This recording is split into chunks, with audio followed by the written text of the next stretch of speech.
sí, vamos a meternos en el sector agro y por supuesto que lo vamos a hacer con Javier Sousa. Él ya está conectado con nosotros y es ingeniero agrónomo. Hola Javier, ¿cómo estás? Un placer. ¿Qué tal? Buenas tardes, ¿cómo te va? Bien, muy bien. Bueno, analicemos un poco los temas que se van a discutir en el convenio de biodiversidad. Bueno, a mí me gustaba mucho tratar este tema, sobre todo pensando en, bueno, cómo puede incidir en la actividad agraria. Exacto. Eh, en el mundo escuchamos reiteradamente reuniones que tienen que ver con acuerdos que se están tomando a nivel global por los países cuando las problemáticas exceden un país, ¿no? Escuchamos hablar del cambio climático, de los convenios sobre plaguicidas. El convenio de biodiversidad, justamente la próxima reunión va a ser en Colombia en el mes de octubre.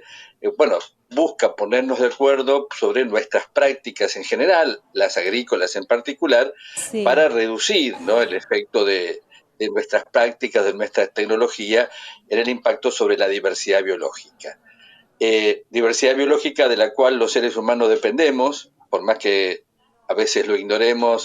Diversidad biológica, por ejemplo, que se da en los suelos y nos permite el reciclaje de la materia orgánica. Sí, también, Diversidad Javier, biológica que esto, tiene... esto Sí, me parece que es fundamental porque permite de que se pueda seguir utilizando esta tierra, ¿no? Me parece que es tal cual, fundamental tal tenerlo cual. en cuenta y no como un enemigo. Tal cual.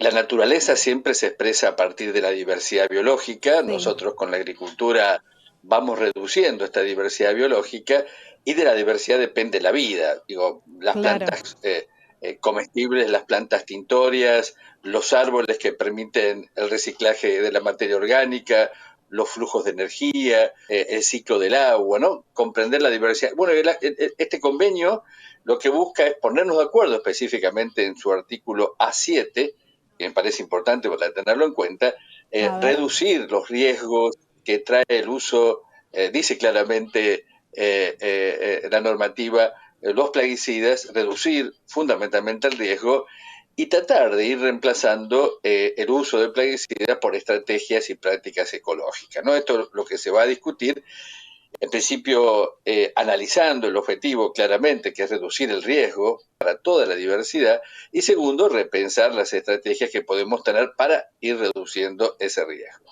Claro. Javier, en relación a las lluvias, que es algo que siempre afecta en gran medida a los cultivos, pero en este caso tenemos escasez de lluvia. ¿Qué está pasando en el sector?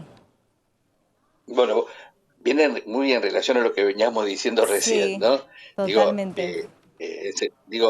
una de las cuestiones que tenemos que repensar juntos, técnicos, productores, productoras, es qué hacemos frente al cambio climático. Una es protestar, lamentarnos, y la segunda, tratar de ver de qué manera tomamos, ¿no?, este tema a partir de las políticas públicas, pero también de las estrategias, prácticas y tecnologías puestas en juego por los productores. El cambio climático es inherente justamente a la actividad agrícola. Digo, la actividad agrícola tenemos que repensar la responsabilidad en la emisión de gases como el metano, fundamentalmente el dióxido de carbono, también el óxido de nitrógeno por los fertilizantes nitrogenados. Y tenemos que buscar, ¿no?, estrategias, por un lado, de mitigación, reducir claramente la emisión de estos gases, y por otro lado, ver cómo nos adaptamos.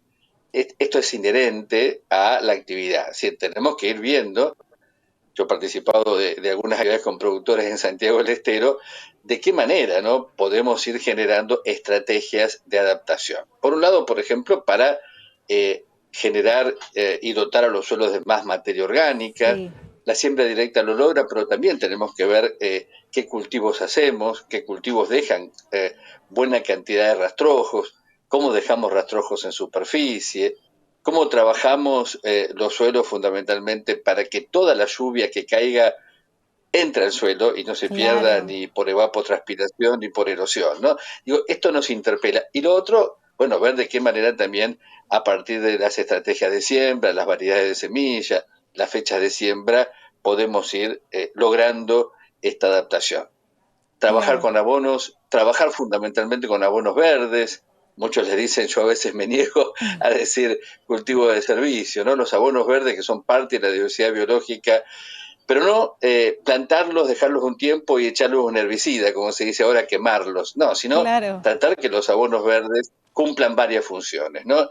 Contener a las plantas silvestres, aportar materia orgánica y sobre todo dejar que los suelos estén mullidos para recibir el agua que sabemos este año va a ser escasa y como vos decías, yo vengo de Mendoza, de un congreso ayer y hay sequía, estamos trabajando en Misiones y hay sequía en toda América Latina y Totalmente, no sí. solamente está el riesgo, como está pasando en muchos lugares, de los incendios, sino como vos decías, bueno, cuánta agua va a haber para la implantación de los cultivos, que sumado a la elevación de los costos de producción, están haciendo dudar a muchos productores, bueno, qué y cuánto se va a sembrar. Claro.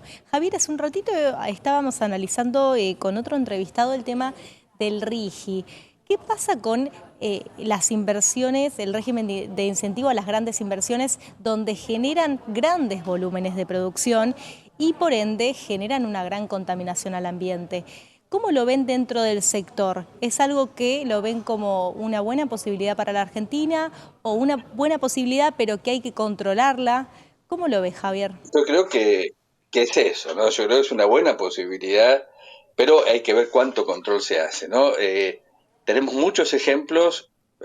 Un ejemplo Sí, muy claro son los diferimientos impositivos, ¿no? Que ya casi deben tener 40 años en nuestro país, o los veo en mis trabajos en La Rioja, en Mendoza, en Catamarca, que pese a las buenas intenciones que se han tenido de generar crecimiento en las áreas, muchas veces en las áreas rurales donde abunda fundamentalmente, volviendo al tema anterior, la biodiversidad, el monte, hay una gran desmonte, deforestación de los parques, del monte, según el lugar de Argentina, el parque digo como categoría de los biomas, eh, eh, hay alta inversión, pero después, bueno, empieza a haber problemas a nivel de la comunidad. Uno muy claro, lo claro, estábamos discutiendo hace totalmente. semanas en Mendoza, el Sí, agua.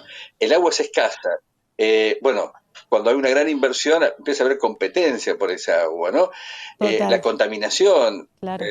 digo, lo veo esto en los olivares, ahora que se ha puesto de moda también el tema del pistacho por el alto precio que tiene, la competencia Sí, por el agua, la competencia por el alto uso de agroquímicos, es interesante.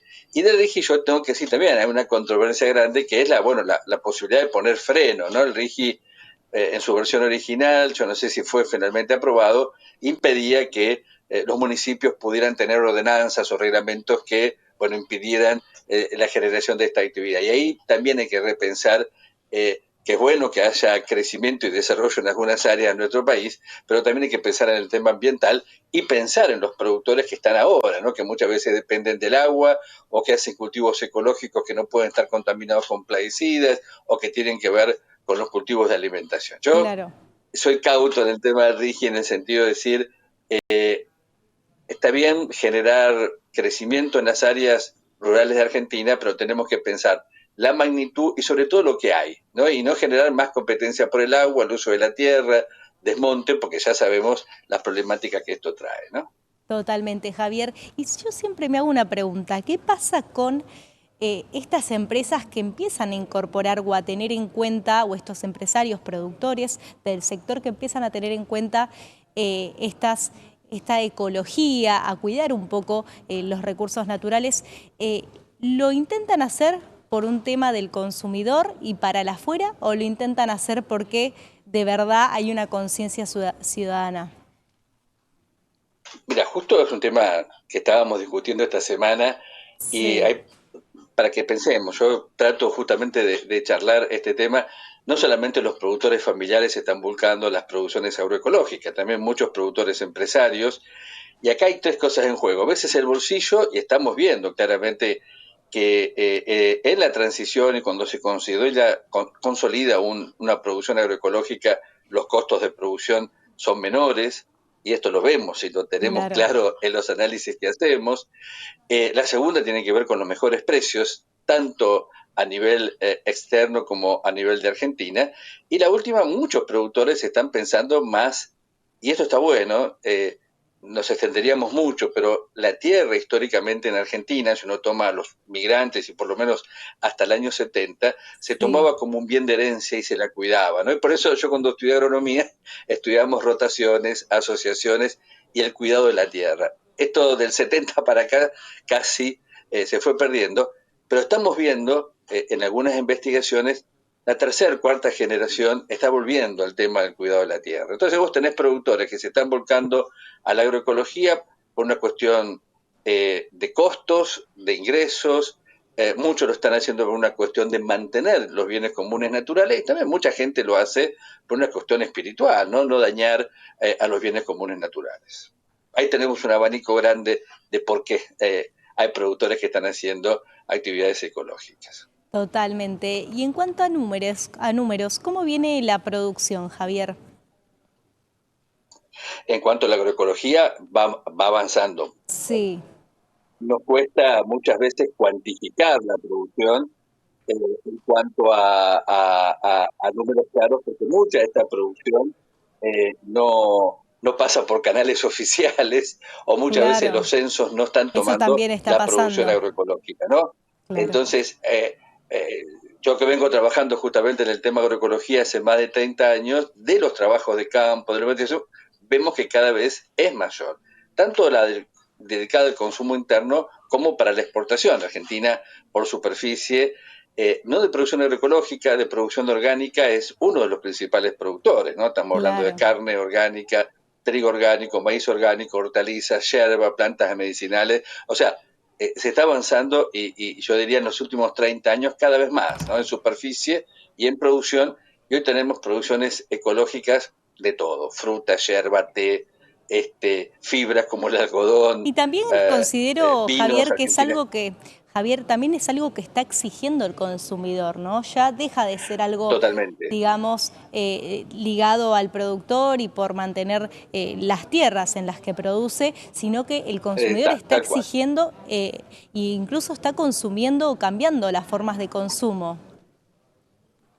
Tal cual, o sea, lo veíamos en algunas tesis con alumnos en la facultad Sí, antes de la pandemia y lo estamos viendo con más énfasis después de la pandemia, ¿no? claro. Esta pregunta que nos hacemos de dónde vienen nuestros alimentos, que a veces ignoramos, se está haciendo cada vez más recurrente, ¿no? Y tanto a nivel de consumidores, esto lo vimos en la tesis de Lucas Smoot, lo voy a nombrar porque es bueno nombrar a los alumnos, vimos claramente cómo hay más énfasis en los consumidores informados en las ferias por saber de dónde vienen los alimentos, qué contienen, cómo se producen, y obviamente lo vemos más en los cultivos de exportación, ¿no? Uno piensa Europa, Estados Unidos, donde las cadenas de alimentos están presionando más justamente para Claro. bajar el uso de plaguicidas y ofrecer alimentos más saludables, ¿no? Indudablemente los consumidores europeos no solamente tienen más información, sino más recursos para Totalmente, elegir claro. después cómo alimentar. Exactamente. Bueno, Javier, esperemos que sea una medida que nos acompañe y que ya se deje de hablar y sea algo normal o Ojalá que así, común, ¿no? ojalá, Totalmente. ojalá así Javier, sea. gracias por este contacto.